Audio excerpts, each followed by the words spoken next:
Preparing to live stream. Are you here? Moving to live stream on YouTube. Okay. Oh, you can see it too? Yeah, meeting is now streaming live on YouTube. Okay. Do I have to? Oh yeah, it's on YouTube. I can't see it yet. Preparing to live stream. Yeah, we're live. Okay, so now. Okay. Oh, you can see it too? Yeah, meeting is now streaming live on YouTube. So Nat, I put my YouTube on silence, or do I put the Zoom on silence? I think you put YouTube on silence, because if you're recording, I don't know. Because now I can't see YouTube. I don't know.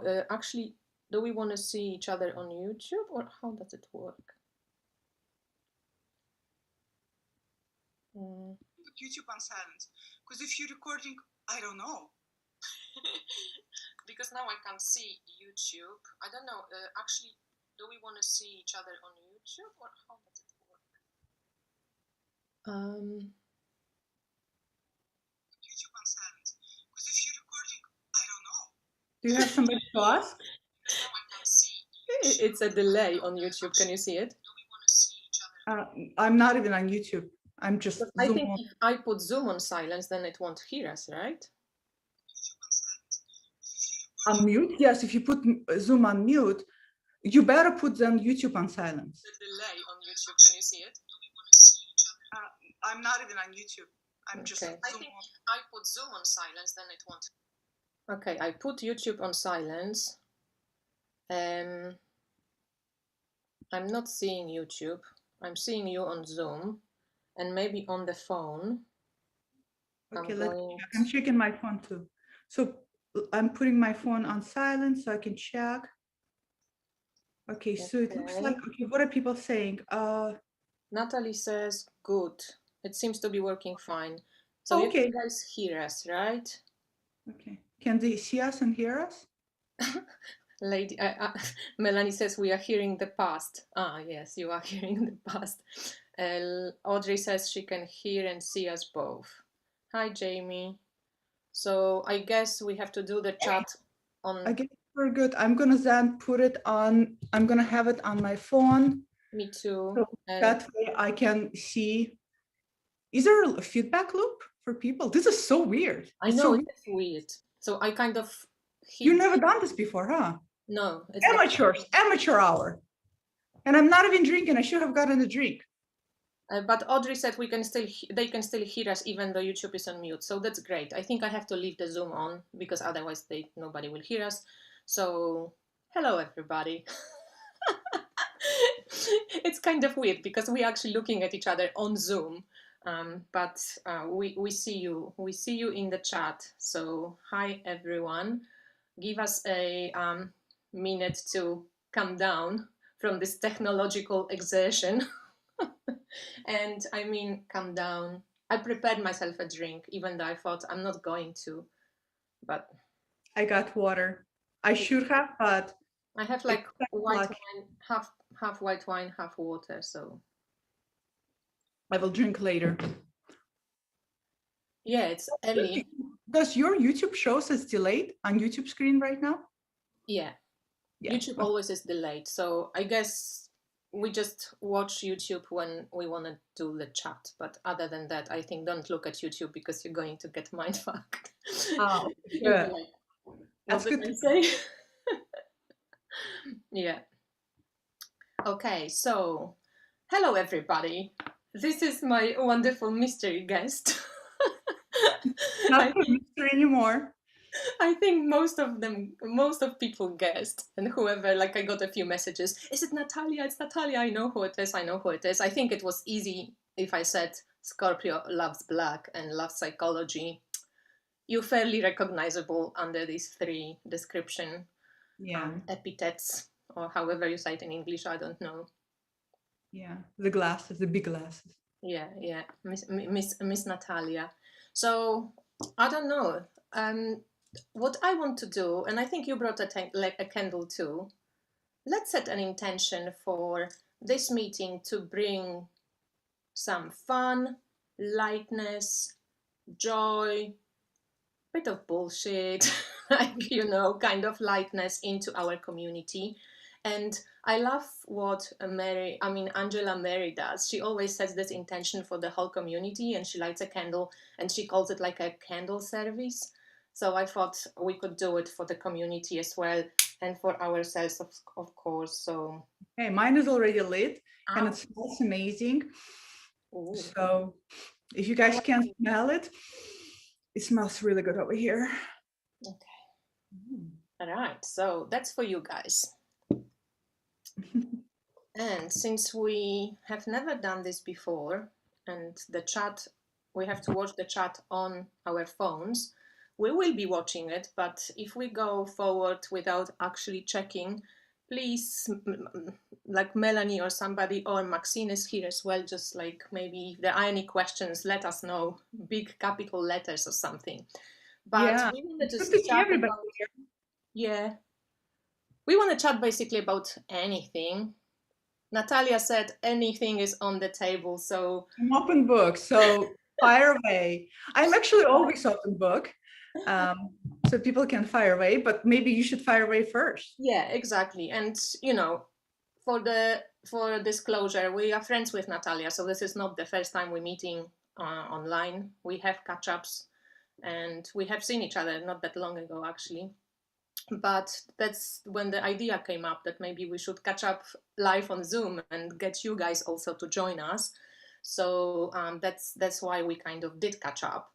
And we thought we're going to be talking about some stuff that Natalia has been working on, and some stuff she has finished, some stuff she's kind of thinking about.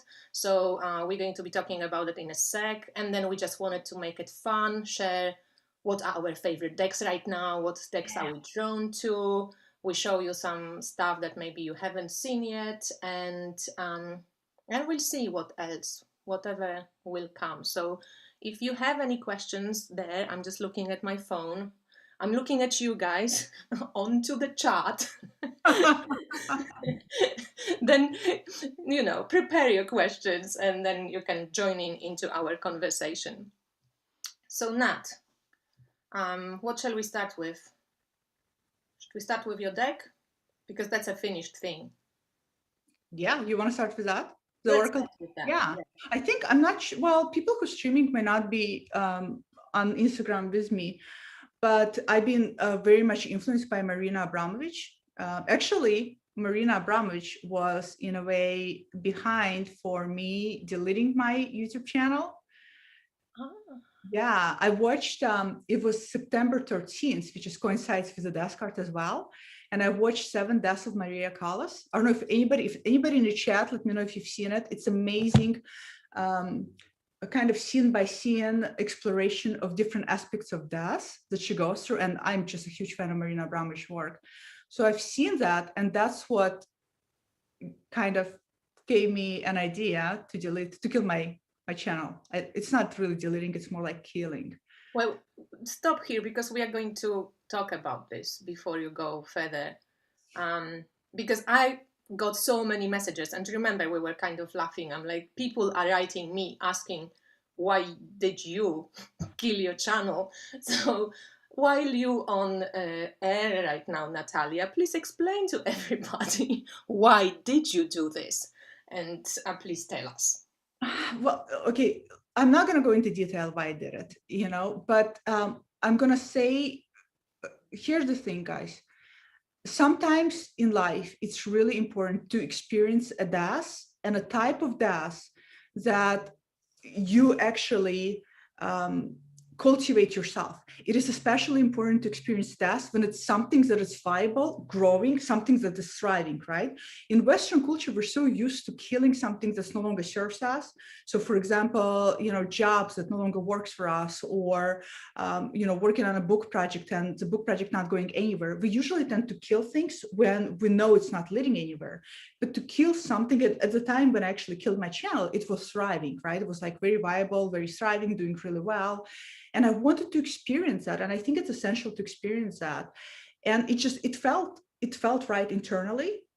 You know, I can explain it. It just felt absolutely, you know, I remember at the time I got the idea of watching 7 Deaths of Maria Callas, and I texted Annika from Nobody Here. And I said, I'm going to just kill my channel. And by the time she responded, don't just kill it. Don't just delete it all, just make it all invisible so you can have the content. I have already wiped everything, completely deleted it. And I said, girl, too late. It was so funny. What's interesting is people who know me, who kind of have an idea. I mean, I'm Scorpio, so me and Das are intertwined, right? Yeah, and it's interesting because Scorpio is a fixed sign. So as a fixed sign, we're really good at making things come to completion, but we don't like change, right? But we're really good about change when we made decision that we are the one instrumenting change. Then we just cut it and we move on. Yeah, but when you think, sorry to jump in, but when you think of who is the ruler of Scorpio, it's Mars traditionally. So very kind of, action-driven planet, or Pluto, also that kind of ending transformational energy when death seems kind of close to both of those archetypes. So it was just, it felt great. It's interesting because people who know me well, like you, like Mary Grace, for example, when I killed it and I told her, she never asked me why. It's almost like people who know me well got it. The only thing she actually asked me was, how did it feel? So, and then a lot of other people were wondering what happened. It was interesting to actually observe what happened afterwards and the theories that came out of why I did it and for what reasons I did it. And, but I think it's probably, it was probably valuable questions, especially that like people, let's say they started watching your shadow work series and then they couldn't finish. That's fucking annoying, Natalia. So, you know what I mean? Like people would be just going like, hey, I want to, like, why? Where is it? It's fucking annoying. And I experienced it myself with other creators. But also here's the thing, for the people who felt really fucking annoyed with me, is that you also on the other end have to experience detachment from some things that actually never belonged to you to begin with. People say that we're content creators and it belongs to the viewers. We're so grateful to subscribers. And while some of it is true, my channel was kind of a standalone thing. It never really had an agenda or goal. So I was very grateful for engagement. I, cultivated and engaged in, and I think people got the same thing from me. So it was an even value exchange. So yeah, I think that's really wonderful what you said, that like that giving up of something that's actually working rather than killing what's not working, because like, oh God, it's not such a big thing if you just want to close it or shut it down because it's like it's not going anywhere. But I think this also reminds me, of that kind of conscious death and all those rituals of death. Underworld, right? For such a long time in our cultures, indigenous cultures, for a long, long time. So that's really cool. And I think with Venus work, what you're doing now, now when Venus is conjoining the sun, it's kind of similar thing, which could be, conscious death, kind of, if you choose to. It's a conscious descent. So maybe everybody should kill their channel. I'm not ready for that now. Here's the thing. With killing the channels, right? The truth is you can always come back. And the other way to look at it is your content has already reached people that needed to be reached by it. And now you have opportunity to create something completely new. And how refreshing is that in of itself? So like for me, I can always go back on YouTube and talk about tarot again or talk about anything else. Really but when you think of it from your, psychological channel perspective, you wouldn't probably do it so easily because that's kind of your work in a sense, like that brings you money, that brings you livelihood, right? That would make a difference, yes. If you're content creator, so my other YouTube channel where I share information on transgender issues, I would never dare to kill it because I know how beneficial it is not only for people, but it's also tied to letting people know what I do for a living, right? So I agree. If this is something that is your bread and butter, of course, don't kill it. Maybe kill a few episodes and see what it feels like. But if it's something that you just created for the fun of it, for engagement, it doesn't hurt to experience that. Yeah, that's definitely true. I just thinking, for myself, I've been on for so long, and by no means have I explored, all my options, and I go through those fluctuating, it's just a long time I've been, I think, putting content out constantly, basically since 2014 or 15, something like this. So it's a long time, and I definitely go through periods of like, oh fuck off, I just can't make one more, YouTube video, or I'm going to just vomit. But that's okay. I just give myself a break, or like do whatever, something that doesn't require much thinking from me, like a review or something. And at the same time, I wouldn't kill it, because based on my experience now, like 80 or 85 or 90 even % of people who get readings from me just write always, I love your YouTube channel. So, it gave me for over the years like a big insight into where my clientele comes from.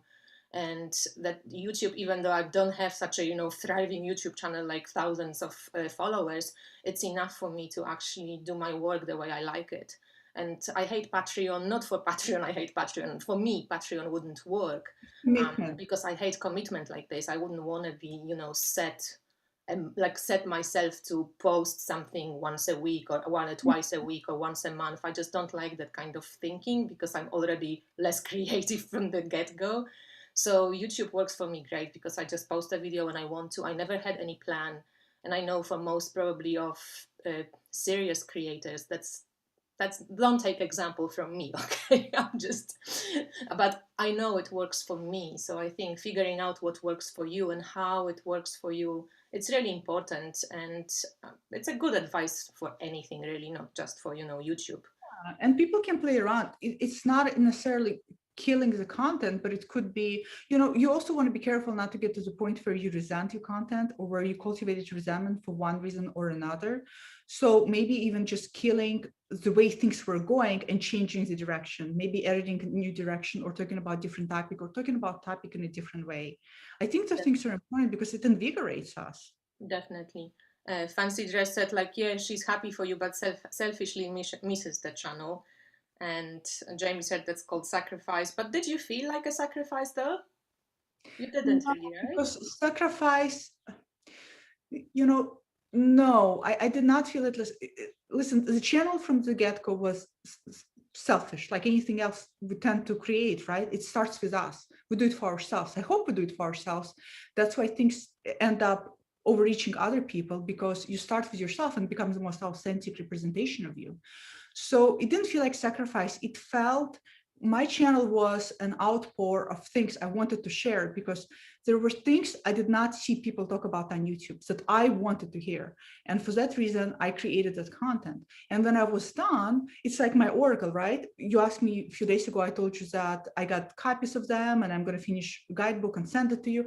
And you said, how does it feel? Do you feel proud? Do you feel great about it? And I said, honestly, I'm done. And that's what I tend to do when I'm done with things. I tend to move on really easily. I don't hold back. I don't cling to things. So it didn't feel like sacrifice. It felt like the right thing at the right time. I never regretted doing it. I never regretted removing it. It was a very, very important experience for me to go through, and I cherish that. Yeah, yeah. So let's go back to that deck. Show us a few cards. And by the way, if somebody doesn't know who Marina. It's yeah. So Marina played, because the cards want. So Marina Abramovich is she is an artist that uses her body to visually represent particular work. And I have become a fan of Marina probably about 8 years ago, when I went to see her talk about her biographical book here in LA. She came to Getty Museum. My husband took me to see her. And once I watched her and I listened to her, there was something about her energies that resonated with me. Almost felt like we have, in some respects, similar energy, if I dare to say so. And there's a great documentary about her. I think it's called The Artist is Present. It's amazing. I think you can get it on Netflix. It's an amazing documentary, right? And it's this showcase of her doing this MoMA exposition where she sat in a chair. You've seen it. It's just phenomenal. My husband actually went to see her and never dared to sit in a chair. And my mom said, "What's wrong with your husband?" I said, I don't know. David has his own ideas. But when I never thought about creating oracle or deck ever, even though my husband says just create one because you're always on the lookout for some kind of deck and then like whatever, because I'm not artistic in the sense that I don't draw, right? Yeah, but and that's the only we stop there. I'm sorry, I have to interrupt because we're going to show whatever you did with the mask from Jessica, and before we guys went live, I just said to Natalia, fuck, bitch. You're so talented. Like, she is an artist. I don't know. However, whatever she touches, she just like turns into something amazing. Oh, so you might not be artistic as like I can draw, but like whatever you do, it's like amazing. I'm always like blown away, going like, fuck. Isn't she just like a psychologist? Shouldn't she just be talented in that area? Like, stop that. I think when it's not your bread and butter, there's something about not being attached to it on financial level. I cannot stress this enough. I think the reason why YouTube channel resonated so much with so many people, apart from the content itself, is that I was not attached to how many subscribers, whether it's going to make me profitable or whatnot. That made me be fully myself, period. Same thing with the Oracle deck. I had no interest in selling, still have no interest in selling. So I'm not attached to any outcome. The same thing is like the book on a shadow and tarot that I want to write has nothing to do with, financials, or it's more like, this is something I want to put out there. And I think when you're not attached to particular outcome, and you're doing it for yourself, the most creativity tends to flow. I think the muse likes to visit us when we ourselves are working as a vessel. What is it that Melissa Lucia likes to say? Get the ego out of the fucking way. Right? Get yourself fuck out of the way or something. Yeah. Exactly. The same thing, when they get out of the fucking way, the muse really likes to be nested in our body and use it as a channel. So that's what happened with the Oracle deck. This is what happened. I got Moon as my calendar, and I created my first ever, you have the calendar. Yeah, that's actually really, really good. If anybody watching it, it's really good because it's not linear. It's great. I've been using it for several months. Yeah. I want to see if I can find. Oh, here. So this is by April McMurtry, and she's on Instagram as The Moon is My Calendar. They also did with Leticia Casano. They did all the mandala artwork for it. Yeah. So that's how it started. It started with me creating my first ever. I've done mandalas before, but this was the first ever collage mandala I've done. So I finished this mandala and I look at it and I think, oh shit, if I don't have to draw, but if I can use artwork of other people, I'm actually really creative at putting ideas together. So that's how the Oracle came. I started looking for images for my next mandala. And what happened is I came across Marina's bodywork. And seeing Marina's bodywork just inspired me so much. So, oops. But I was actually surprised because I was thinking, I've never done much collage because I never read magazines and I don't have images. And I was thinking, like, how did you get all those amazing images to put onto the collage, right? So you actually looked through Google, like images, and you were just like looking for the images you wanted, and then you printed them out. How did you do it? This is how I did it. So I will look at Marina Abramovich artwork and I would collect basically any kind of Marina's works that I like. So I really liked this picture of Marina having the skin and eyes closed, this one called Decay. This is about actually how imagination dies early on. We close the eyes of our benevolent inner child, and we no longer see the flowering and the fruition of things around us. So that's how I will look for an image, and then I'll find an image of Marina that I like. And once I see an image of Marina, I would get an idea of exactly what kind of keyword I want to go. So she's actually holding a vagina. Yeah. I actually love it, what you're saying, because that really reminds me when I was making wands, people were often asking me, can you do a custom wand for me? And I always was saying, I can't do custom wands because it has to really flow. And I also knew straight away, as soon as I saw the branch and a crystal, like I knew what the name of the wand was, what was it for. And it's not really like the conscious thinking, but you kind of know. It's like a download, for me, this happened in 14 days I did, in 14 days I created, how many did I create? I created 40. I knew from beginning it was going to be 40 because I turned 40 in October of last year. So I knew from the get-go it was going to be 40. And I knew that, I know it's like a play. I know you like this one. Yeah, I love this one. Yeah, it was interesting to observe which one resonated, and it felt it's what you know. This is what was interesting. So I started doing it, and with each Marina's image, I knew exactly what keyword, and I knew exactly. It's almost like my head had an idea what I wanted to build around. So then I'll go on Pinterest, and I'll just start looking at images, and things will click. And some mandalas were created very fast, and some would take more longer time. And then on 36 mandala, I told David, I said, I'm fucking done. I said, I'm just like so fucking done with this shit. I don't have it in me anymore. He's like, really? Sure? You said you're going to do 40. And I'm like, no, fuck this shit. I don't need it. I'm doing this for myself. So I finished on 36. And then the next day I woke up and I said, I'm not done. I have 4 more in me. And the 4 more in me were actually so perfect. It was balance. So if you watch the last ones that came were so needed. Tolerance, and then voluntary descent, talking about death. So voluntary descent into the underworld and voluntary ascent up from the underworld. Mm-hmm. And so it had to finish on ascent and descent because it just felt like completion. Very perfect. I'm just checking the chat. Like Rachel said that what did we say? Rachel said, I'm glad you feel good for deleting the content, but I do miss your unique and rich analytical perspective in this community, Natalia. Me too, Rachel. That's right. We do miss you, Nat. And Rachel says also that I think sometimes this community is bogged down by keeping the peace, people pleasing, and networking. So Natalia, your perspective felt so refreshing. You were raw and thinking outside of the box. Thank you. And Pamela also turned 40 in February. Happy birthday, Pamela. And she hasn't been able to turn that into some awesome creativity, but she loves that you did. So Pamela, we're sending you creative vibes. If you want to, do it. Yeah, go for it. From Eastern Europeans, Poles, and Russians, just get it from us.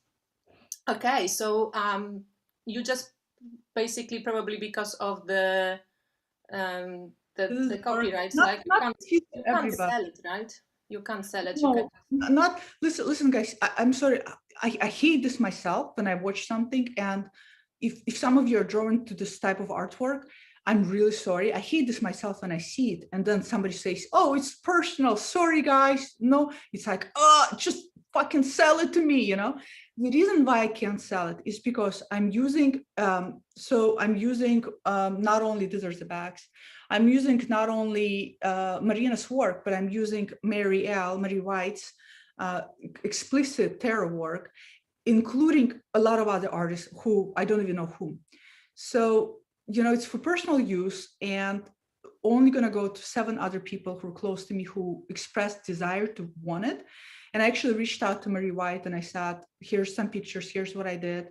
Is that okay if I'll use it for myself, but is it okay if I reproduce about 7 of them and give them out for free as a gift? And she said, absolutely. And I reached out to Marina Abramovich, never heard from her or from the Institute, Marina Abramovich Institute, which is not surprising. So I'm assuming it's okay. For that reason, I don't feel it would be appropriate because I feel even though the collage in of itself is my work, it's my creativity, there's so much work of others, it just wouldn't be, it's not going to be fair. Yeah, I don't even know how by law that would be. I have no idea. Probably, I don't know. What's the trick there? How is it treated as a work of art? Because you kind of, connected. You didn't copy anything or you didn't plagiarize anything, but using I don't know. So probably the deck is not going to, it's not going to be sold, but we can show you the whole deck. I'm going to show you the whole deck. Sorry, guys. Also, if you're going to be like, fuck this, I don't want to see this. But we are going to show it. Maybe you can show a few more cards and show us how you make the backs, maybe, because that's quite amazing too. Oh, the backs are just Ouroboros, which is my favorite symbol, of course.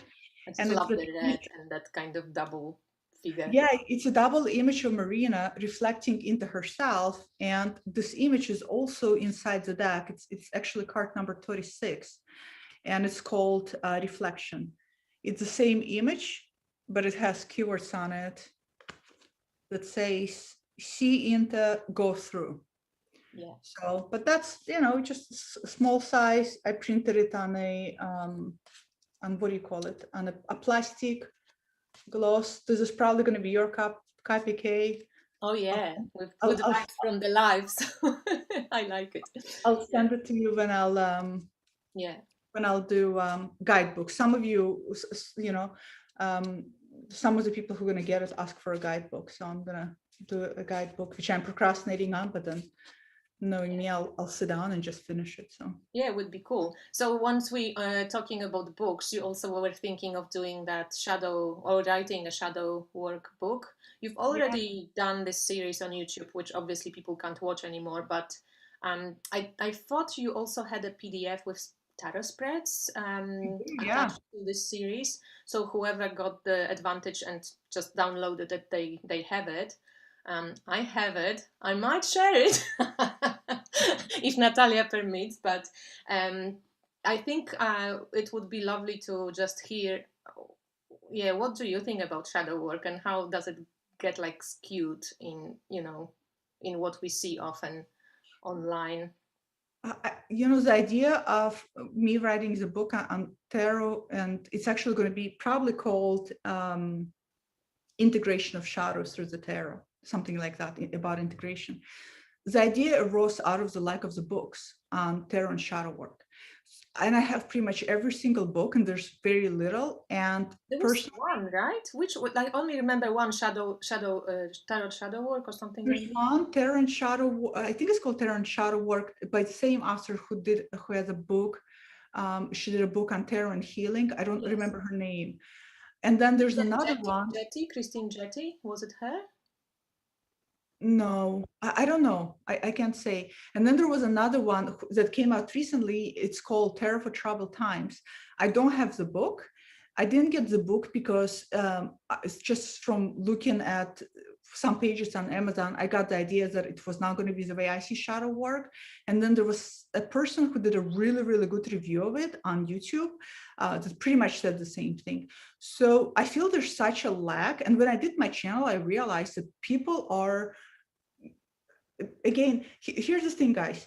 Shadow work, I mean, language is in a lot of ways is up to for use, right? It's up for subjectively to co-create and recreate.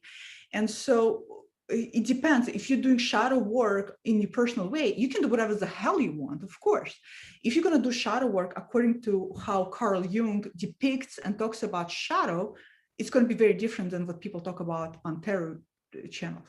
And that's what I want to do. I want to write the book from perspective of understanding shadow from Jung point of view and how we can incorporate it. And also I want to showcase the different ways where one can work under collective shadow, because we have our own shadow, but we have shadow glimpses that were in a way created because of collective shadow. So transphobia, for example, a lot of people have internalized transphobia because of how the world sees transgender people. And I think it's important to work on collective shadow within yourself. Yeah, but that comes to so many other issues, right?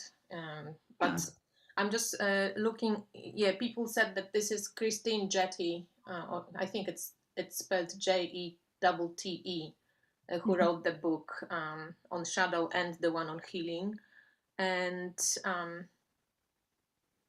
yeah, Tarot for Troubled Times. Was good. Benebel did a book on shadow work in her course as well. Yeah, I do have the book from Benebel as well, and it's her own way. It's actually pretty good. It's just her own way working through it. Again, to me, it did not seem like it was very much according to Jung, but I think from all the shadow, if I were to take all of the shadow books out there, I think Benebel came closest to, you know, again, this is so subjective, right? In terms of what works for one, what doesn't work for others. Like when I did my channel, I talked about how I personally don't think tarot is enough to find the trigger points. The trigger points have to happen outside, and then you can use the tarot to explore the trigger point and to heal yourself from the trigger point. I also don't think shadow work is something to be done when you have a trauma around it, because you can really reactivate things around yourself, and that can lead to all kinds of, you know, anxiety and depression and unhealthy coping. So it really has to be done hopefully with a therapist. But we'll see. I mean, Yeah, but I agree. So it's good distinction that you made, that you are going to, you're thinking of doing it from Jung's perspective, right? It's not going to be only Natalia's perspective, but you want to do it from this kind of It will be Jung, it will be shadow according to Jung, but Jung never talked about tarot and shadow. The shadow work is actually not even something Jung created.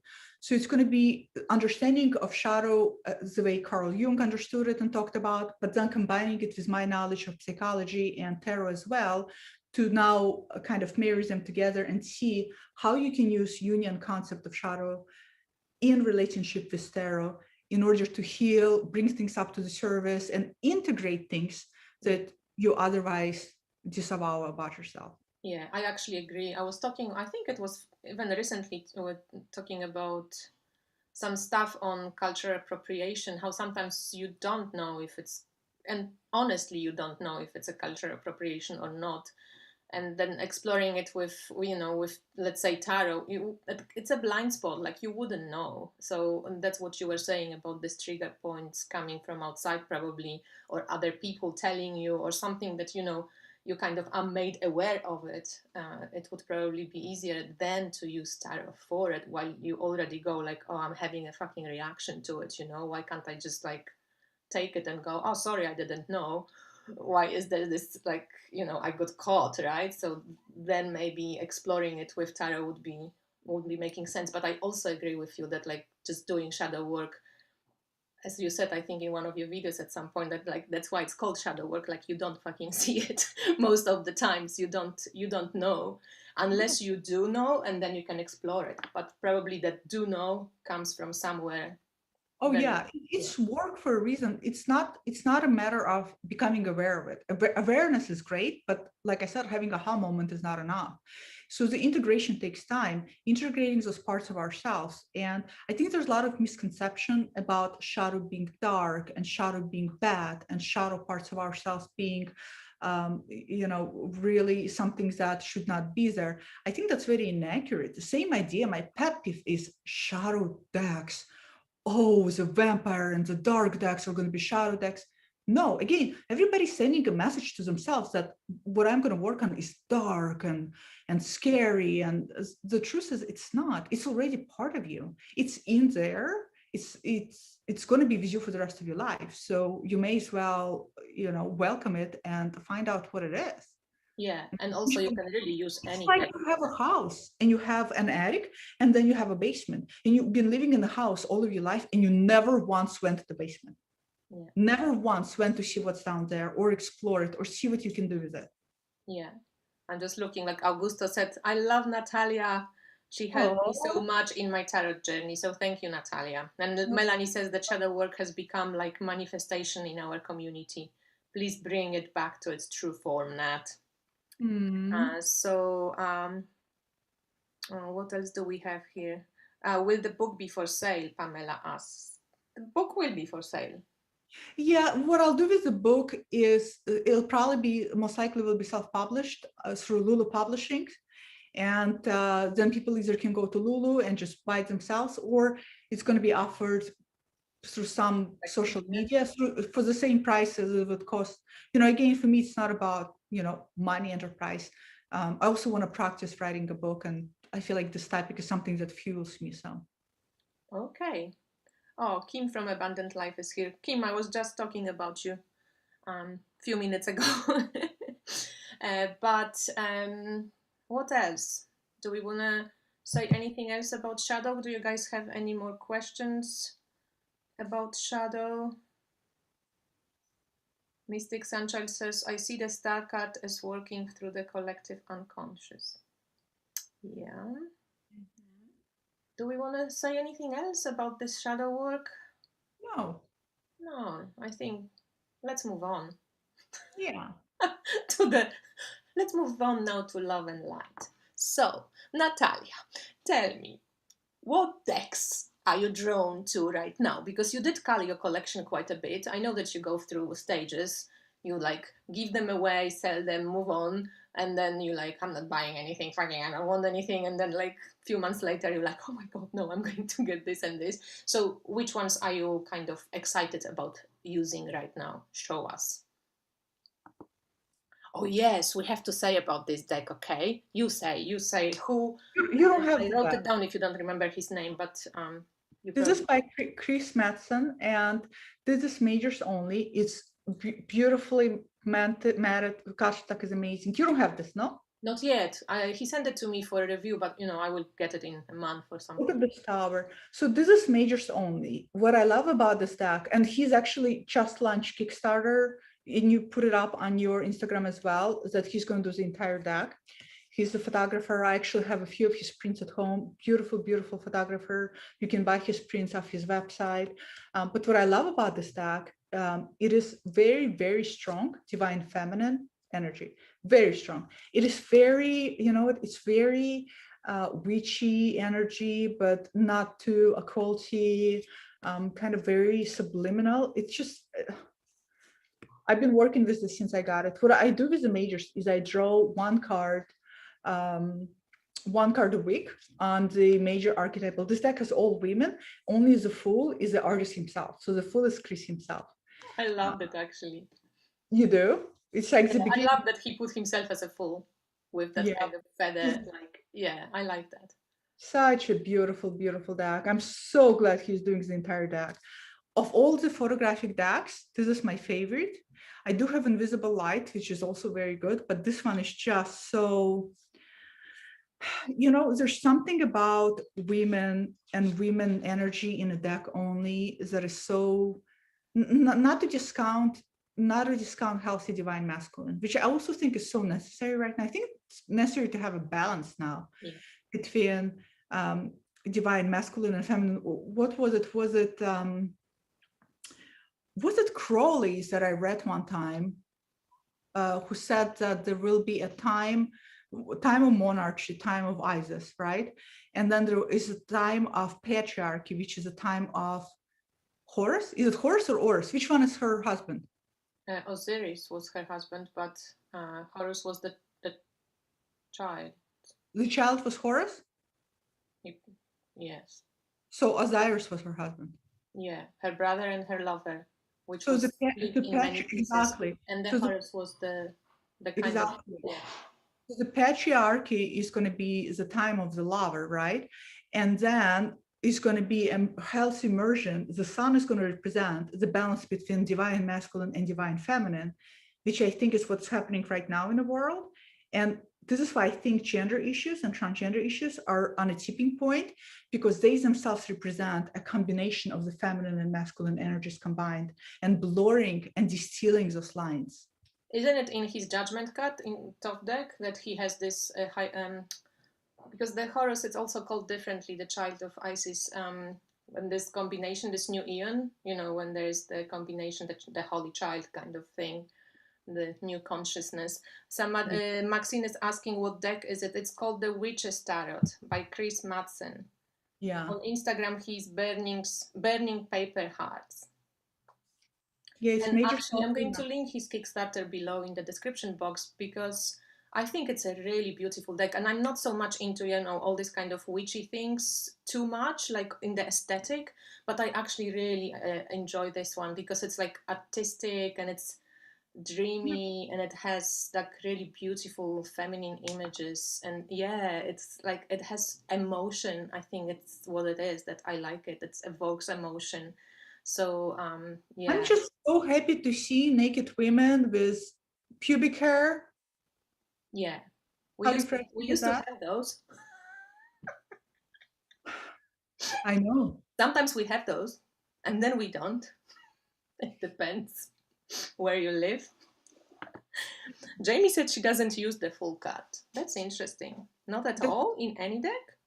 Oh, doesn't use the full card? Yeah, Jamie doesn't use the full cut.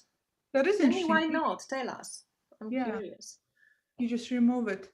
Yeah. So, this deck is like he's creating the whole deck. So this is just majors, and now he's making the whole deck. And I was actually laughing because you showed me this deck. Then I wrote him, and he said like, yeah, I'm glad to, to send you the copy for review because I'm doing the whole deck. So I need like advertising. Yeah. And I said like, hey, because we were saying like, oh my God, if it was the whole deck, it would be so amazing. And then, yeah, he actually is making. I'm so excited. I saw this on Raycian. What is it? Racial Owl Moon or Moon Owl? She loves this deck right now, and she's been talking about it, and that's how I found about it. And yeah, it's just, I think the deck is, this is right now is my number one for majors. But for if we're gonna go on, this is going to be nothing new what I'm using right now, because it's going to be kind of, you know, same old, but I'm using Story Medicine 2, which is, if you have Story Medicine 1 and 2 just beats it out of the park, in my opinion. I love the 1 too. I'm sorry. I think the 1 has like such a different oomph to it. So powerful. Yeah. Of course, not surprising. No, not surprising. And for Oracle, just to share, I don't know how many people know about this one. This one is so much fun to use. This one is called, what is it called? Demons and Angels. It has demons on one side with keyword and then angels. So you have to read it as reversed. And it's called Gilded for people who, but it's so much fun. It is so much fun. It's a really good reader too. So when you want like a really clear punch keyword, because I forgot the name of it. I wonder if somebody watching it might know. It's like angel and demons. Somebody knows, then please. Jamie said then just in this deck because he's a man. About the Fool. When I asked why doesn't Jamie use the Fool only in this deck, because he's a man. But I think actually that was pretty sweet on his account, being a guy, creating an all feminine deck and putting himself as a fool archetype into the deck. I think that's pretty sweet, in my opinion. That's how I kind of would take it. Oh my God, I hate this deck. I'm sorry. Okay, hold on.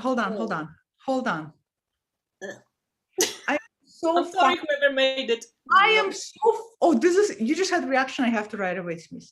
I'm so fucking surprised I have this. I am so fucking surprised. I have every single, this fucking Dollite from Lucy Cavendish. This is Alice in the Wonderland. Let me just tell you, I have yet to see a deck. This is Alice in Wonderland, which you're supposed to read reverse because it had really good reverse meanings. Again, I picked it up from Raycian because she raved about it. The messages are, I mean, it's crazy. It's crazy. She had another one. They're like a Vampire's Oracle. There is also, and then I have like another one, either Shapeshifters or, and it's, I mean, talk about, if you want a shadow deck, by the way, if you're going to do shadow work, it helps to pick a deck that you have aversion to, because if you're going to pick a deck you absolutely love, you're going to project so much positivity. You're going to see nothing but positivity in what's going to come up for you, and you're just going to, you know, so it's good to pick someone that you're either neutral about or maybe like, yeah, but this is not neutral, and this is way too, like, those eyes and this type of artwork, to me personally. But look, it's so cute. Look at the eyes. Like, I'm going to show you the Page of Cups, which you drew from the Apparition Tarot, and I'm going to tell you, look how cute it is. Goddamn teddy bear. I got rid of the deck because of that gummy teddy bear, you know. And here's the thing, you know, when I created my Oracle, I have such respect for people who create tarot decks, because, you know, that's not the reason why I would not want to sell it. I don't want to deal with people, you know, misinterpreting or misrepresenting symbolism. So I have nothing but respect. It's just some image doesn't work for you and you have to move on. And this deck, while I love it, I gifted it to Zach actually, because the teddy bear. But it's hilarious. The whole deck is amazing. I actually love this deck, but I agree with these two cards. And it's actually only pages. Somehow they get this, like, I'm trying to find it, obviously. What is the deal with the teddy bear? I don't know. So somebody can get a vibe of what we're talking about. So Page of Pentacles, also, I think it's just why. Yeah. Reading, actually, it came up, and you know, it came up with the interpretation that you a little bit disconnected from the body, or like, like, you know, like you had to call parts of yourself back to yourself. So it came up for me too. Actually, you're right. You know what? This came up for me. I did a reading because through hibernating in the winter, I put on weight and I've been off my cycle. So I've been doing this tarot spread, how, what's blocking me from mindset of being healthy. And that came up to me too in exactly that spread. And her interpretation worked beautifully because she's right. I'm like being torn in all these different directions and I really need to ground myself. But the goddamn teddy bear. I know. And then every other card is amazing, in my opinion. I love it. But these two. Yeah, that gummy bear, it makes me think of gummy bears. I love gummy bears. I want to eat that gummy bear. I just don't. So I don't know. What do you guys think about the pages that we just showed? I mean, this deck, not a single card that I have a problem with. The Zoe deck, every single card is just like perfection. Even this card doesn't scare me. Every single card, I just can't. This is sometimes, okay, I wake up and I look at this and I think, why the fuck do I even need all the other decks? Like, what's, if this is it, what is the deal? But, I had these thoughts about other decks like this, when I was on this Marseille trip of mine. I was like, I'm going to get rid of all the decks. Like, I was just so bored with every deck with pictures. I loved that Doddle and the Marseille decks were everywhere with me for a year or over a year. But at some point, I just, it just gets boring. People are laughing about our teddy bears exchanges and different pages. What do you think? I don't know if you ever had this. I think you had this. Did you have that? Oh, you have it. I fucking love this deck. Why isn't everybody talking about this? Why isn't everybody using this deck? Right? I don't listen, guys. A lot of you are into witchcraft and occult. This is the deck for occult work. This will take you into all the different world and underworld and the abyss and below abyss. I mean, it's perfectly well balanced also between the lightness and darkness and in betweenness. Not only good, bad. That's it. Like everything is fucking like in life. Instead, people are using that. Okay, sorry if there's some lovers of the tarot decks that I have aversion to. It's called like witch's tarot, and it's such a mockery of witchcraft, right? Let's do a picture of somebody holding a broom or being on a broomstick, and we'll put a cauldron over here, and it's just magic is so much more than that. Magic is so much more deeper than that. Those are just tools, and those tools have changed symbolically how we use them and what the broom even looks like today. So when I see those decks, it doesn't feel anything magical about them. Magic has to feel magical. Otherwise, why are we even engaging with that? Yeah, and this deck definitely does it for me. I love this deck. That's so funny that you picked. I didn't even know. I couldn't remember if you had it. And I use it. I actually, when I went to Croatia last time, I swapped for it. And the woman who swapped with me was in Croatia. So she sent it to me. And I was, just like looking at it. And there's a whole like course you can do on their website for free if you can support them. But there's like the whole thing. You can basically... I never know how to pronounce it, but it's like Quareia magician deck. Amazing. There's like one in here, which I think like, it's the one that cuts the thread, right? It's the one that cuts the thread of your life. The one that's, I'm going to try to find this image because it's so amazing. But this deck, what is wrong with you all? You should go buy this deck. It's available. The artwork in this deck is amazing. It's so detailed. It's so beautiful, and it's such an unusual deck. If you're gonna have a deck in your collection, you want to have this one. You want to have something that is not traditional, something that is its own system. This is its own system. Yeah, and the book is really, really good too. Yeah. Here, this one. It's called the Fate Holder. Look at this Fate Holder. How beautiful is it?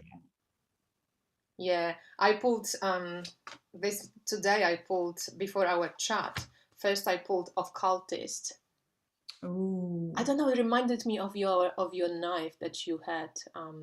You had that blade, but it said the card that it's when like to be aware when you start dabbling with magic, sometimes when you see results, let's say, of your work, to like find that humbleness and that humility and knowing, because sometimes the power can overpower or be misused. So that was pretty cool.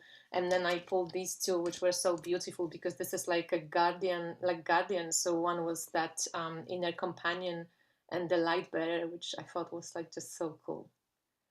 You know what to think about the magic? The thing about the magic that I think is also important is that a lot of people are so fascinated with what they call dark magic, right? Meaning fascinated with any kind of demonic magic artwork, or working through magic using the demons or conjuring up the demons, right?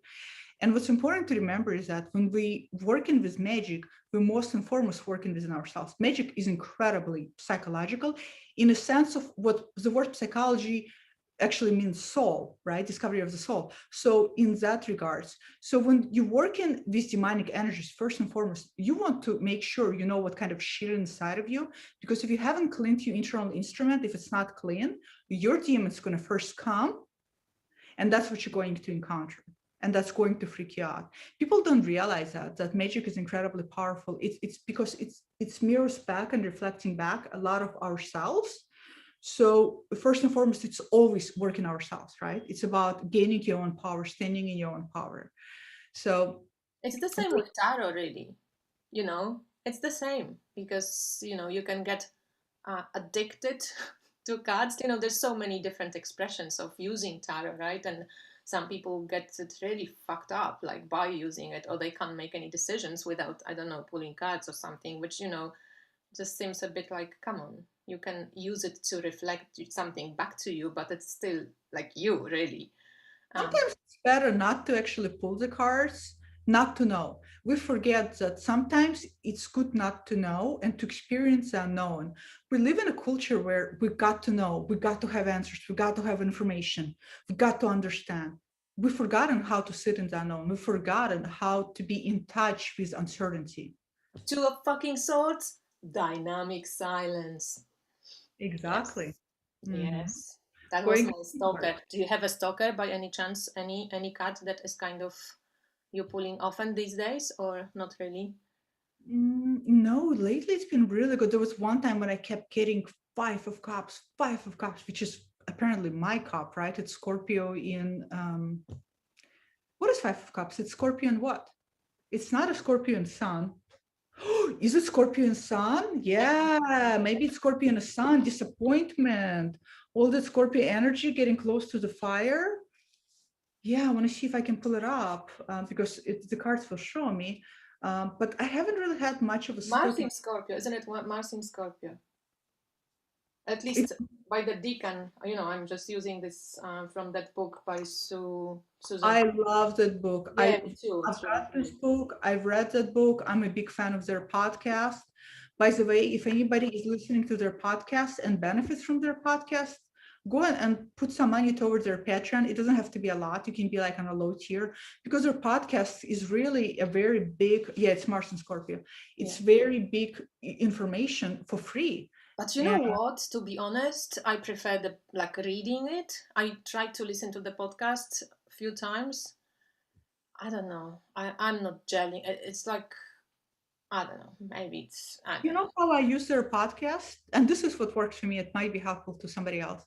So what I do is I do daily draw, right? So I draw a card, and then while I get ready for work, I pull up the podcast on that card and I listen. That way I'm learning new symbolism or new information.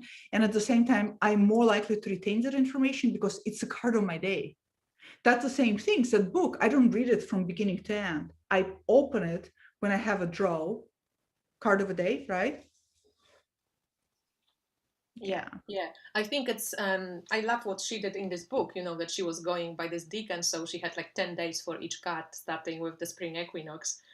I think that's pretty cool. I saw that Nina from Shuffle Tarot, she's doing it now.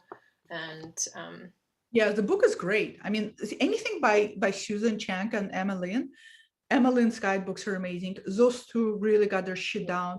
They know what they're talking about. They go way beyond the generalities. You know, there's so many tarot people talking about tarot in a very general way, which is nothing wrong. But when you are ready to go deeper, you need that immersion, right? And they take you there. And they take you there in such a great and creative way. By the way, have you maybe listened to this podcast Chris Brennan did with Susan Chang? It was like on divination and astrology, tarot and astrology. It's on his spot, you know, like on his astrology. What's his podcast? Anyway, if you even Google like Chris Brennan, I he's haven't. got an amazing podcast about astrology and different things. But that podcast with Susan Chang was amazing. Like I couldn't like transfixed. That was an amazing podcast because somehow when she's talking and Emmeline is talking, I don't know, it's too much feminine energy. I can't focus. I don't know. It doesn't get to my head somehow. I know what you mean because I tried to listen to podcasts before and I had the same experience. I think you have to listen. In my experience, what helps is to listen to it strategically. Again, draw a card and then listen exactly on the episode on that card. Because since you drew the card for the day, today I drew Six of Swords. So today, while I was getting ready, I was listening to Six of Swords, and you're more likely to pay attention and to get takeaway because it's already card of a day, so you're curious to find out more about the card. Yeah, it's a bit more personal, so you're probably a bit more tuned in. I guess it's like, you know, I'm a tarot freak, so I love to listen to tarot podcasts of anything. But yeah, also I thought maybe I don't know enough sometimes, you know, I'm not so versed in like all this Kabbalistic approach, and they kind of really, you know, they like amazing, so they just like throwing stuff that you go like, what the fuck does it mean? So maybe that's the reason as well. People are asking, what you want to show that book again? So the podcast is Fortune's Wheelhouse. If you guys Google Fortune's Wheelhouse, if you Google Susan Chang, her name, her website will come up. And on that website, you will see the link to the podcast. The podcast is fucking crazy because it's like what third year that they do the podcast. So the first year it's all the majors, then they move through each one of the cards of minors, including the suits, also planetary, numerical, and then deacon signs also. Deacon, and then this year on April 14, they're going to restart the podcast, and what they're going to do is elemental. Yeah. Actually, Lennon wrote, it's a Fortune's Wheelhouse podcast, so you can take a look, Lennon's comment. And hi Renee, hi Lennon, and whoever is joining in. Hello. Yeah, hi everybody. You know what? I miss this. I'm like, fuck, I miss fucking YouTube. Well, Natalia, we can make it, you know, a regular catch up once a month or something if you don't want to open your account again, but maybe you want to, you know. Well, I was thinking about, honestly, I have no topics for tarot and psychology. That one has been all done. But I've been reading so much occult witchcraft, especially old folk magic. And a lot has been cultivating in terms of thinking about witchcraft and psychology, because they're really intertwined. A lot of people always ask, when you do magic, when you do spell work, when you manifest things, is it really manifesting, or is it just psychologically you're really putting things out there, analogous to writing a goal? And I think in many ways it is, but I think magic in of itself is something else. And in my opinion, it's absolutely is real and it absolutely exists. And you are tapping into something beyond yourself. So I don't know, I don't know. Yeah, well, think about it. I'm sure everybody would be excited, but as I said, we can always catch up here once a month or something and talk about stuff. I'm going to show you decks I was drawn to today, because that's how quickly my fucking taste changes. It's like tomorrow will be a different story. But you said you drew Six of Swords. So yes. I drew this from the Runic Tarot. I drew this guy, which is Ansus, and it says God, Odin, and language. And it's Gemini and Taurus, but Taurus rules vocal cords in astrology, and Gemini obviously. My moon is in Taurus.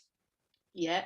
So you see, there is this like beautiful connection, and I thought like I didn't even in the morning like kind of register that we are going to be meeting today, and I think when did we invent it? Like yesterday evening. Okay, let's do it. But anyway, this deck was interesting. And then I pulled from that, what is it called? Mandala Chakra Oracle by Laurel Waters. And I pulled 3 cards. Like there's like, you know, all these different chakras, but I pulled 3 cards from the throat chakra. So she shows them like from different perspective. One with which is like with done with octahedron, which I already, of course, had to find because I've got those platonic cubes. Is that like projective geometry or not? Yeah, you can. I think each of the chakra is attached to one of the platonic cubes, and the description in the books, platonic solids. So she gives you this whole explanation. And because this octahedron is has to appeal to me. Is it good? It has to me, the deck has to appeal. There's actually another, I want to share this with you guys. There's another deck. So while you show, I'm going to look it up because I just recently purchased it. It's doing pre-orders. It's also a photography deck, but it's amazing. I'm going to try to find it, and then I'm going to see if somebody, or I can actually share it in the chat maybe. So yeah, sacred so like, thank you, Lena. That square for the root chakra, the hexahedron, and then there is icosahedron for the sacral chakra, which is like the 10 sides. And then you have the tetrahedron for solar plexus. I'm not sure, you know, I haven't researched that if this is like something generally used like this, or if this is something that she just like kind of attached. Star tetrahedron is for the heart, like this Merkaba, and octahedron is for the throat. So that's what I showed, like basically 2 triangles with 4 sides put together, and then dodecahedron is for the 3rd eye. Yeah, I always have, it's so interesting because I always have, I just shared it, by the way, in link, Somian Tarot, that I just purchased. It looks amazing. The Tower card from the tarot is fucking crazy. I'm going to show you guys. But you know what? This is the thing about the chakra cards. I'm learning now more about chakras and everything. It's so essential to use it because you can learn where you block that. I'm always having throat chakra moment. Can you see this? Yeah. Can you guys see this? I know this deck. Yeah. Isn't it on Kickstarter now? Or something like pre-orders or something? I put a link below. This what got me to purchase this deck. How beautiful is this for a tower? Yeah, it's gorgeous. I loved some of the images, but again, me and photographic decks, we kind of don't get along too well, except for this Chris Madsen's deck. I really like it. Oh, Chris Madsen, yeah. This is a little bit too realistic in some way, or like it just reminds me of this Mystical Moments tarot, but this was painted and this is like photographed in a way. But you know, when I saw it, I loved it. Like the images are great. So I guess as a project itself, I would totally go, wow, it's amazing, and it is amazing. But I know I wouldn't probably use it.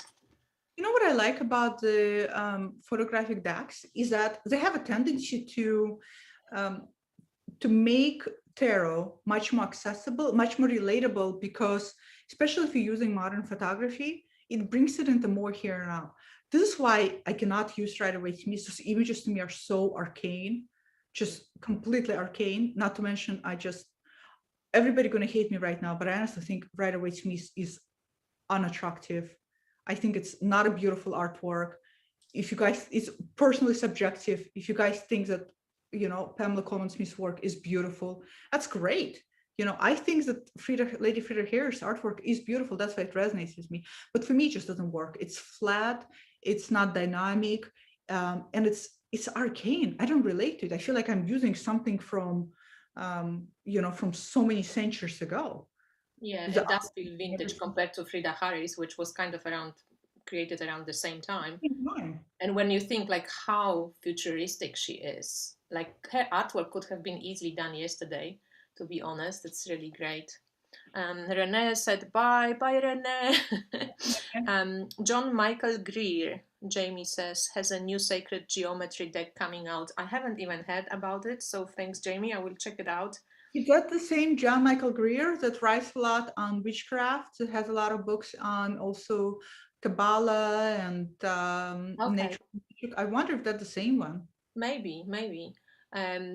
Lisa is here. Hi, Lisa. Hi, Lisa. And no link showed up in the chat. Yes, no link showed up in the chat, but I'm going to link whatever. I only link that Witch's Tarot by Chris Madsen. And also, I don't know, Melanie has the Moon Magic BB Tarot. It's by Angela Mary Magic. That's her name on Instagram. And I showed it. Can I say the story? Because that's a funny story that depicts you really well with the Moon Magic. I showed you, Natalia, this deck, and you like, no, not interested. And I'm thinking, okay, whatever, I love it. So it's so fucking ugly. I'm not gonna use it. You know, I'm very. And now Natalia like really likes it and she really wants it, but oh my god, it's sold out. So I had to laugh. I'm like, fuck. That's funny. One day it's a no, next day it's a yes. Although there's something that I'm absolutely that uncertain on, but with that sometimes that can happen for sure, where I just think it's so, and then I get it, and then I play with it, and then the teddy bear just doesn't take me anywhere. And yeah. But I think with this Moon Magic tarot by Angela, what like Melanie showed this deck to me. She was the first one to say like, hey, I'm actually really attracted to this deck. And then Rashanda, she's from Stay Woke Tarot. She has been doing some readings with it at some point. And I'm actually like loving the idea of it. It's full of like spectrum. Like there's 2, I think, or 3 rainbows in the deck. There's all this spectrum of color. And when you have the deck, this deck is waiting for me in Croatia. Can you fucking believe it? And I'm on quarantine till 12th of April. At least you have it. I don't even have it. I'm like, I want it. So, but anyway, if you like have it from full till the, to the end, like put in order, and you do this like flip, it's like in the old movie, you have all the moon phases like changing. It's so cool. So if you don't know Angela, I actually really love her. She calls herself Sent by Venus. And she is mega femme and so much fun. And sometimes in the beginning I was thinking, sorry, Angela, if you watch it, but in the beginning I was thinking, oh my God, she's so sweet. I don't know if I can take it. But actually, I'm so in awe of this woman. She is like so at ease with how she is, and like so. Drawn to you're Sagittarius, right? And you are drawn to like very like I'm thinking about people who are in your circle. And one of the things we all have in common is that we're all very outspoken and just very, I mean, I would never call myself love and light. I'm incredibly opinionated. I have my own point of view. I'm not afraid to express it. Those type of individuals. So it's interesting. Yeah. Yeah, but I think also because I don't know. I feel like my sacred masculine side is quite active.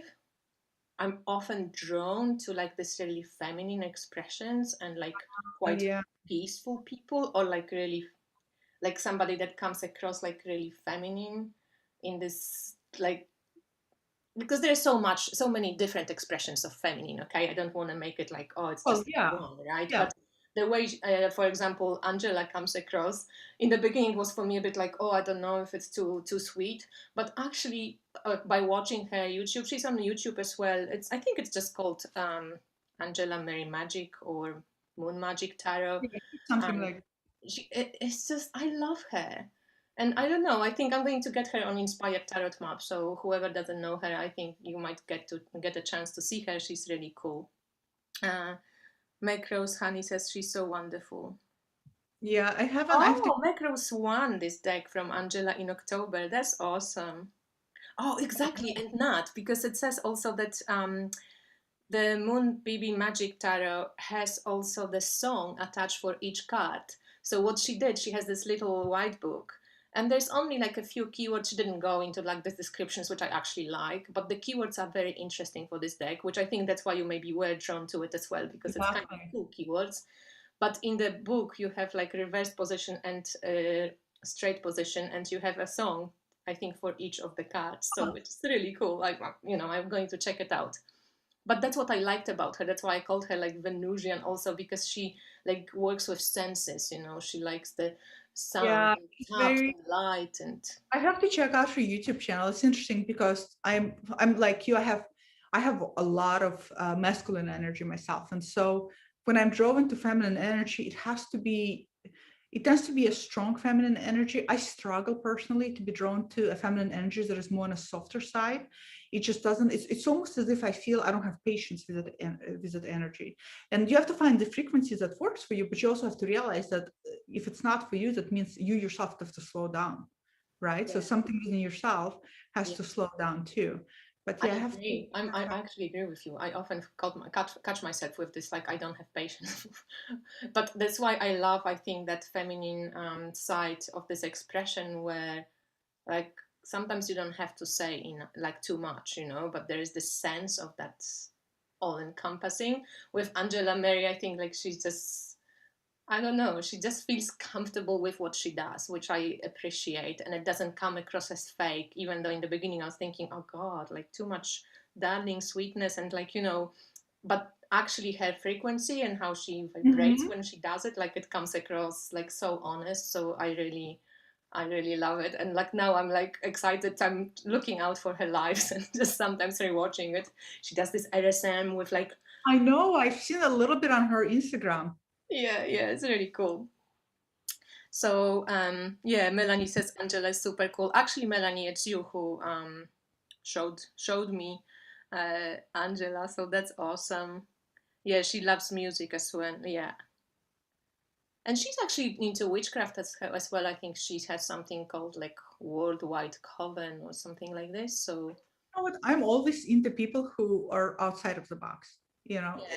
Well, I'm going to link Angela's account, like YouTube and Instagram, and also, you know, this Moon Magic Tarot. It's going to go on Kickstarter as well. I think in like April, 20th of April or something like this. From what I saw, I'm not sure. I have to check it, but. She is going to be kickstartering, so if you wanted to get it, you can get it. But I think she said it's going to be the third and final printing. I think she's scorpionic like this, in a way that she's like, nah, that's it, like, you know, that this baby done its kind of life cycle and that's it. So I think I like that too. Yeah, Meg says like I was like, this isn't real at first, but she is the real deal. Yeah, I think so too.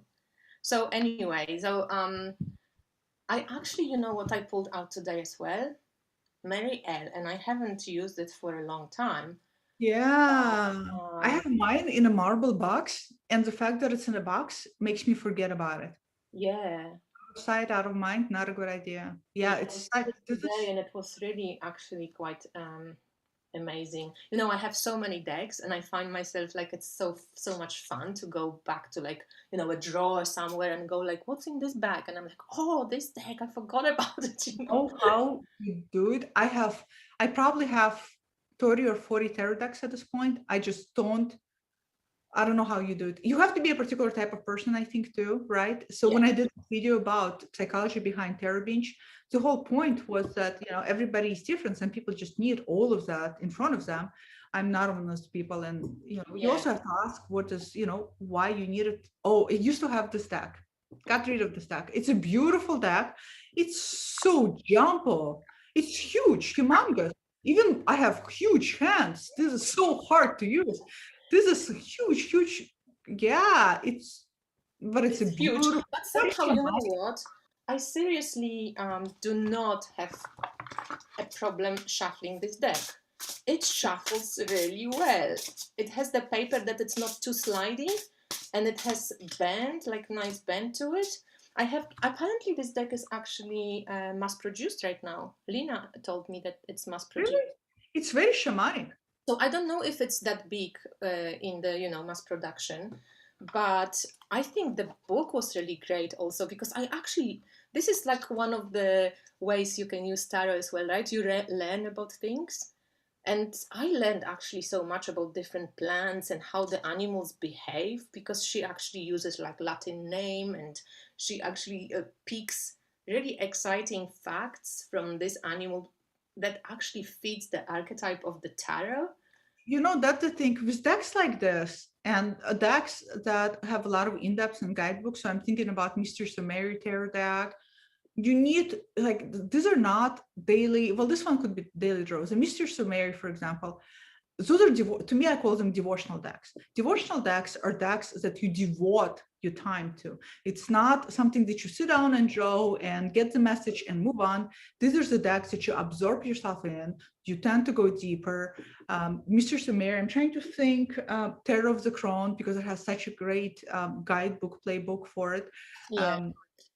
Weavers. Exactly, Weavers, and then Oracle of Initiations. All of those decks are devotional decks. I used to have it, got rid of it too. Yeah, this is my card of the month for April, the Hierophant. I kind of like this one. I don't know, reminds me of Chiron, and Chiron played out big time for me. Hierophant is my card of the year. Yeah, is it? Oh, interesting. I see that book on shadow work coming up. Yeah. Yeah. Well, this is for April, but it's funny, like, you know, as soon as this Chiron was in opposition to Sun with the full moon in Libra, and around that time, Tomek got sick. I'm on quarantine, moved to Croatia, like, you know, kind of put on brakes. That's so interesting because so that's your card of the month, huh? My card of the month, because I do the tier wheel. I wonder if anybody else does the tier of the wheel. I do it, and then sometimes I wish I didn't do it because, you know, who wants to know the whole year ahead? Then you get to see and you're like, oh shit, I have a tower coming up in November, a fuck ton of swords, you know, then you're just like, holy shit, I wish I didn't see it. But then if you don't see it, you're wondering, what do I have? What do I have? For me, I have January, February, March. March was the World card. April is Magician. Ooh. So but I do have kind of swords in my spread. Yeah, I like this one. It's kind of Nine of Swords. Not so bad. Interesting, this Hierophant, because it feels like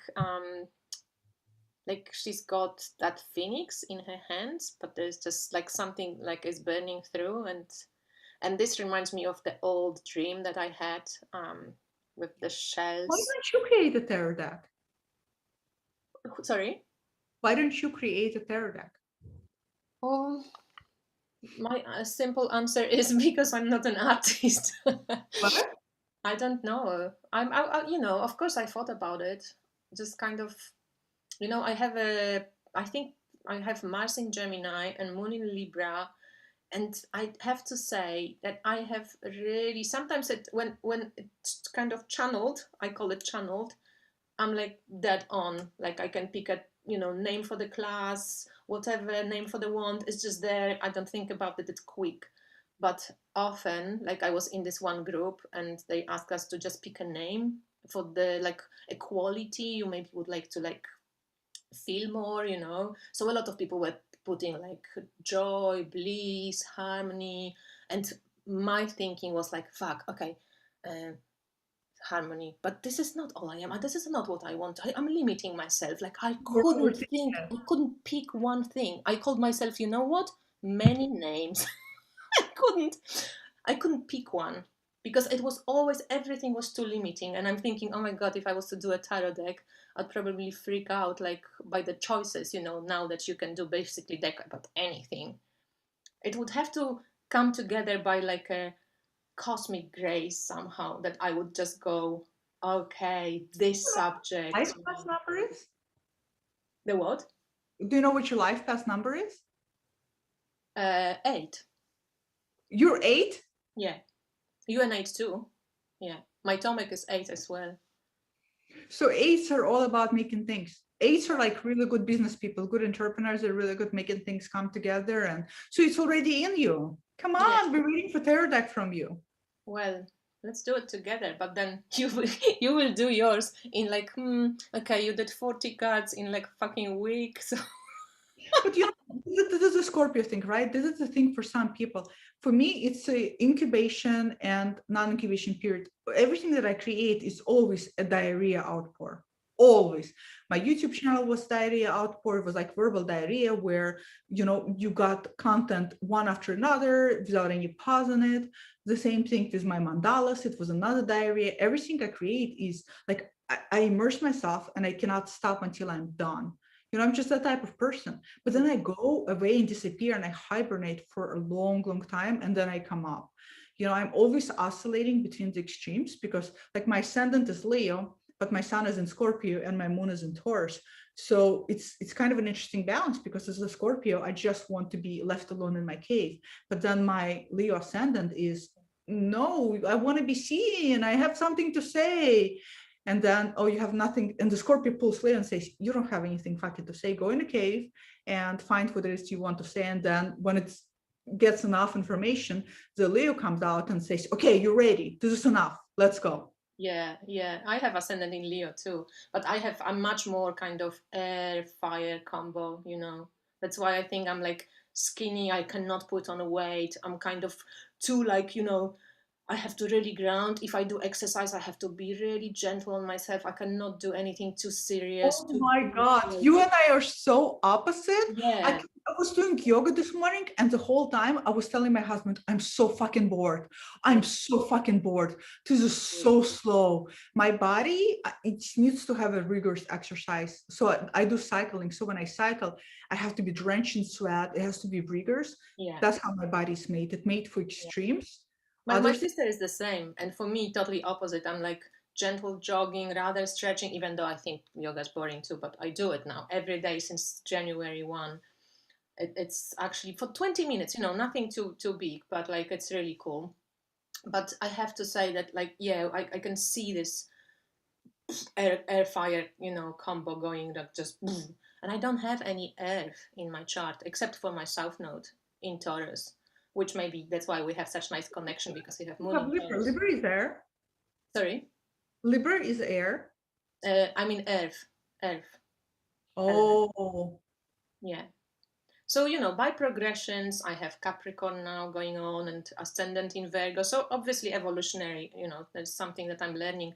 But there is this theory that what you don't have, this is not your lesson this lifetime. It's actually what you have that is important to look at, you know. So I'm just thinking we're going to probably have to, I don't know, we will be going, now it's like hour 47. So I think by the 2 hours, we're probably going to wrap up, because people I'm laughing about Lady Alchemia snorting wine. Yes, yoga fucking boring. I just cannot, you know. I'm the same. I mean, I wish I was just one of those who like really loved it, because it's beneficial to me. You know, it helps me because I as I said, I benefit from this slower, calming my mind, you know, kind of really getting into the moment rather than being everywhere but here. But it's slow, so it's fucking boring. But yeah, I can't. I just cannot. I don't think I'll ever gonna do it again. Although, yeah, oh my fucking, my husband was laughing so hard. He's like, are you kidding me? You can't even do yoga. And it's interesting because I can sit still. Like I can literally spend an entire day just sitting and reading. So I'm very good at sitting still. It's not like my mind needs all these distractions, but my body in of itself, it's not made for that. I'm a big girl, you know, I'm made for like big rigorous exercises. Yeah, but I think that's or something. I think a lot of this depends on the body build. Because my sister, for example, you know, she also has, she's bigger, taller, and you know she has the tendency to put on weight if she doesn't exercise, and she loves exercising. Something like she likes to sweat, you know. For me, and I remember going once to Ayurvedic doctor, and he said like, just forget any type of like really strenuous exercise. It's not for you. It actually depletes my my system rather than helping me. So and I actually noticed that it works for me when I'm, you know, just gently kind of. So Melanie doesn't like yoga, but Meg likes yoga, even though she's also Sagittarius Sun and Venus and Aries Moon and Mars, oh gee, and Scorpio rising. Meg, that's a powerhouse, but she loves yoga. And Venus, Aries Moon, wow. Yeah. These are interesting combination. I recently learned that my mom is Sun Libra, but I recently learned that she has her moon is in Scorpio, and I thought, this is why you fucking stink sometimes. I get it now. So I called her. I said, you know what, Mom? the reason, and we are mirror images. She actually named me after herself because we look so much alike when I was born, and we have so much in common, but also very different at the same time. I said, this is why we get so along. Your moon is in a Scorpio, and my sun is in Scorpio, but it's oppositions, right? Moon and sun. And I said, oh, now I get it. She said, oh, really? I think, huh? I said, yep. She recognized that, right? Your sting. That's fine. That's why I always love you when I'm like, okay, I need an honest opinion on whatever, my new class. I send it to Natalia, I send it to Melanie. They give me shit, and that's it. Thank you. These are two people I'm like going to ask, and I will hear what I need to hear. If I listen, that's other thing, but at least I need to hear what they have to say. So that's really funny. You need friends like this. You really do. And some people can take it. I love that. Yeah, I guess it's just really personal preference. You have a very strong, you can definitely remember how we met. So if people watching this don't know how we met what, probably like 3-4 years ago. It was on a Facebook group for tarot deck selling. There was a deck that you had that I wanted, and I had the Masonic tarot that I aged in gold. It was like just in the beginning of my aging career, amateur shitty aging in some gold pen, and you wanted this deck. And I remember I was like so conscientious about it. I emailed you and I said, can we get on Zoom so I can show you what the cards actually look like? And you write back and you said, why do we need to Zoom? We don't need to Zoom for trade. And I thought, back then, now that I had YouTube channel and have another YouTube channel, I get it. There's some people who, it kind of feels like boundaries. But back then I thought, wow, Mare was like, fine, relax. I just want to make sure you see all the cards and all my fuck up aging. And I was like, fine, you take the hit. So I send it to you with all that amateur aging and all of that shitty fuck up gold. And you're like, oh, I actually like it. Or, do you actually like it? I remember thinking like, come on, like, what? Do I even know you, lady? I'm not getting on Zoom with you. I didn't know who you were. Back then, I knew nothing. Like when I got into tarot, I mean, I've been in tarot all of my life, but when I got into tarot in a YouTube sphere, I was telling my husband, oh my God, there's people talking about tarot on YouTube. Wow, there's people who are talking about this and this. I had no idea. And so then I found that Facebook group. So for me, it was I didn't know how people traded. I didn't know how it actually worked. So I thought I have this deck, but I did this shitty amateur aging job. And, I just wanted to make sure you're getting all this. Yeah, no, I totally get it. And I think it was really nice of you to actually, kind of make sure that I know what you're sending me. I was just like, I think it happened first time. Like, I'm usually pretty, open. Like, I don't have to know you to get on Zoom with you, but I don't know why I reacted at this time. I remember asking my husband, I'm like, is it normal that this lady wants to get on Zoom? Is she a lady actually? You never fucking know. Oh my God. Because I remember when I met one of my really good friends from Sweden online, and I was going to visit her, and my mom said, are you sure that she's actually a woman and that her name is like, is it her real name? And I'm like, yeah, mom, because I saw her online. Like, think about how mistrustful the culture is, like so mistrustful, and everybody has become so inaccessible in a way. Like, we are so accessible. Talk about having a tarot channel and then talking about these things and showing yourself at the same time being deeply inaccessible person. I don't get that. I'm always the type of person who, let's just meet and talk about it and, see if we're compatible or whatnot versus, beating around the bush type of person. So, but then I don't know how you and I ended up being friends. I think I purchased some of you once. Oh yeah, but I think we swapped. I don't know, like, okay, I can talk to this woman. This woman is a real woman. I think we swapped, like, I can't even remember, but yeah, we started, I think, maybe we swapped something else as well. I think I sent you a deck as a gift, maybe. And you were like, okay. You sent me, I think, the book of Enrique Enriquez, do you remember? I think you sent me Tarology. And then, I don't know how it went from that to, you did buy a few ones, I think maybe through Wands. Yeah, and then we kind of were in each other's spheres because you were doing tarot as well, and we're on Instagram, I think, more and more. It's fascinating, I think, how the bad thing about the YouTube is how you meet people. the best thing about social media is how you can find people with special interest. And even though like through my channel, I met a lot of people, I can't say that I clicked with a lot of people, but that's just me. I'm very, I click with very few in a sense, and I connect with very few because I'm just, I'm so connected to my husband and to my sisters. I get a lot of that energy from them. So for me to click with people but this is what I love, is that you get to meet people, in Poland that you never have seen in person, but yet you've been friends for like over 3 years. Like Mary Grace, she's in Canada, we never met in person, but we've been now really close friends for a long time. People just, Lady Alchemia, I don't even know. I'm like, what do you look like? I don't even know what you look like, but we're constantly talking. So it's fascinating how. Yeah, sorry, she's so beautiful. She's got this gorgeous gray She's hair. radiating love and light, which I doubt it, because it's always a straight shooter from her, which I appreciate. People who are like straight shooters. We have so many people who just beat around the bush, and sometimes we just have to trust each other that we can handle it. And yes, it's important to be mindful, but it's also important just to be very vocal and honest. Yeah, no, I totally agree. Actually, Melanie is one of my closest friends, and it's interesting because I also met her just like you online.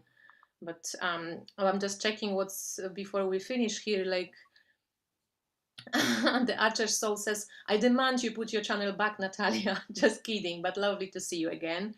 And people were sharing their astrological stuff, so we have quite a lot of Leo risings here, and Sagittarius suns as well for planets in Gemini, ascendant Leo. So that's interesting. Lots of Leo risings, yeah. And Jamie, what's happening with my wands? I don't know, Jamie. Melanie says, "Fuck off, Kasia." Mel, you're so beautiful. And with my wands, what's happening? I don't know. I brought so many beautiful branches from Croatia, and I actually wish I had my crystals and stuff to decorate in Croatia when I was there. I'm going to take it this time, so I hope I will make some in Croatia because I'm inspired there. And I think what happened, I moved to this place and it's smaller than the place I was in, but it just has more, like one more room. And I just don't have space to I know what a Freudian therapist would say about your non-wands creation, but I'm not going to say it. Oh, come on, say it. Open table. Say it. Wands being a phallic symbol. Yeah, no, I know, but you get so creative when you're in Croatia because it's very solar. Solar is masculine.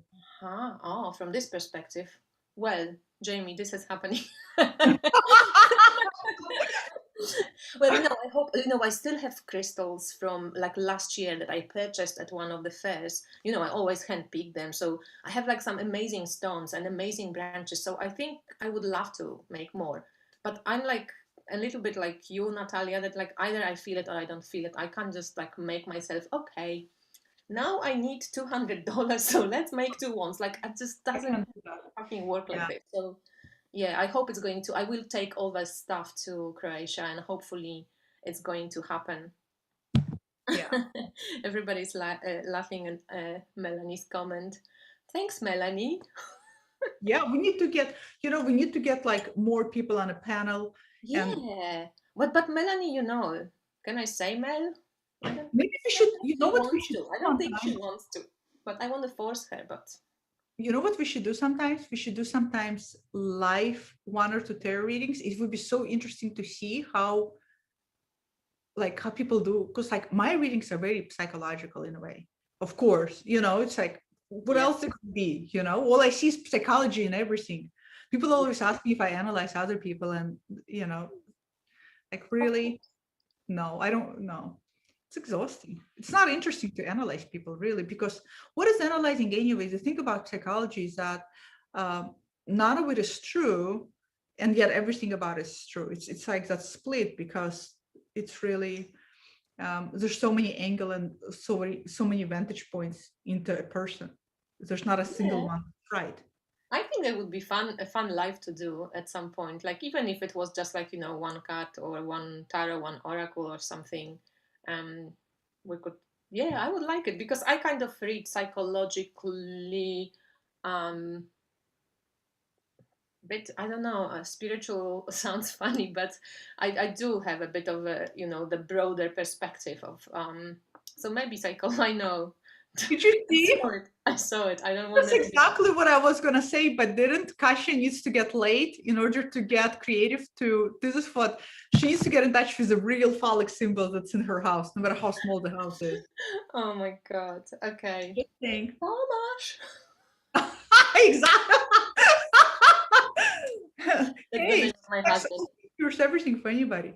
Oh my God. Now everybody's like, are you blushing? Did I blush? I think it's all the lights. You got Kasia to blush. I think it's all I'm a Scorpio. Of course I'm going to talk. Do I rule the house of sex? 8th house. Sexual organs. I rule sexual organs. Yes, because that's Scorpio's house. Yeah. Well, I have North Node in Scorpio. I'm learning all about it. It's never, yeah. Oh God. Croatia makes me moist. Jesus. Okay, let's move on from this subject. This sounds like suddenly personal. Yeah. We finish on the sexual note, I think. We leave everybody hanging. Just think about your own sex life, people. And yeah, it was fun to catch up. It just times go so quickly, but I always think like 2 hours, probably everybody's getting a bit like, okay, maybe we can finish. I don't know, maybe not, but oh yeah, Jamie's going, are you guys having a private convo? It kind of looks, it looks like this now. It's a triangle. But I think we're going to finish. It was really fun that you all stuck with us. Yeah, thank you guys. So, Natalia, fun to see you. Oh, actually, can you show, before you go, that mask that you did? It's from Jessica Zinchuk, the creator of, I mean, it's not, the mask wasn't from Jessica Zinchuk. Natalia made the mask. Jessica made the green. Jessica, so the mask covered in green was from Jessica, and then you decorate her. And so when I got her, I actually was lucky. I was telling Kasia because I have the tail with the leather that was part of a purse, but I said, fuck it, it's going to be her hair. And I was telling Kasia it was so interesting creating her, because when I was creating her, she kept wanting more fire in her hair. And Jessica was asking me how the process has been. And I said, the thing is, she kept telling me that she's like a red thread woman that sets fires in a bushfire. She said I'm the one who sets the bushfires in the forest, so that people can never forget that Earth never belongs to them. In other words, that I'm the Earth, I'm that part of Earth, that fire of Earth that can come in and destroy, because that's within my power and not within your power. So yeah, I'm gonna hang her I'm creating this wall above my office desk at home, where it's now gonna be all incredible feminine energy. And I have her, and then I have like 3 framed pictures from Chris Metzen, who did the Witch's Tarot. So it's gonna be like this highly feminine. And you have those beautiful sculptures also, right? Oh yeah, I have. My one is so big. I mean, like, how cool is she? That one is so beautiful. I can't believe you got that. That's gorgeous. It's amazing. And she's got like all those blue flowers, I don't know how they called in English, but the cornflowers, maybe? The blue ones, that they grow in wheat. So beautiful. Yeah, I was wondering who got it, because it was on and then it was gone. And I wrote her, because she's in pop. And then I was like, okay, she got the deck I want, and she got the statue I want. But I'm happy she's with you, because she belongs with you. That is beautiful. I have 2 from that artist. I have 2 beautiful statues, and then I have a beautiful nude statue from Lady Luna. She's all naked and riding her belly, and just very, boobs up here. Amazing. Yeah, Leti Luna's make the women bigger, more voluptuous, more, Yeah, exactly. I'm all up for it too.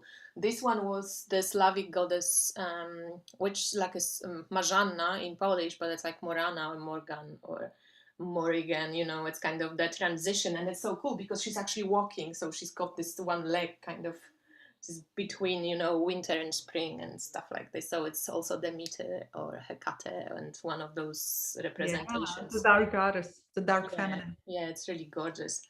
Okay. we will never finish, but I know. I love seeing everybody here. She looks like Pamela Coleman Smith to me.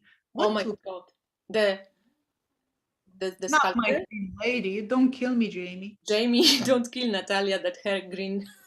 not a fan of Pamela Coleman Smith's artwork. Sorry. Oh yes, and Ursa Dea. That's the other one which I love. You know, that little. Yeah, she makes also like wonderful stuff like that. And I didn't know, but apparently those Venus figurines, they never stood on their feet. That's why they actually don't have feet. What do you They have her like, in? they just used What to. is she in? Some kind of bucket? Is she taking a bath? The what? What do you have her in? Some kind of bucket? Oh yeah, I just have it in like those little. Oh look, that's from Unat. Oh yeah. And it's like one of those coffee cups that I got in Bosnia when, you know, in Sarajevo, I think. They serve coffee in those like old Turkish old town, and you drink. Yeah. Yeah, and you know, I counted. This is seven of those things Really? in the head. So it's like the 7 gates when Venus goes through and leaves all this. Oh, that's so interesting. You think that's why there's 7? You think that's a purposeful 7? I don't know, but she makes honest representations, and I saw on the pictures in the books there is 7. Like if you. It's a beautiful mystery, you know. Anyway, yeah, it's like when people ask me about witchcraft, like how do you know for sure it works? And you know, the answer is you don't. But what does it matter if magic makes my life more interesting? Why not? Yeah, of course. Jamie says she put hers with her herb garden. Yeah. The face of her sculpture. That's Pamela Coleman Smith. Jamie, you killed Natalia with this comment. I don't think she's going to unhear it. What? That the green, your sculpture looks like Pamela Coleman Smith. No. Come on, people. Jamie, don't do it. Come on, people. There's no way. This is no. It looks like a green lady, earth of fire. Yeah.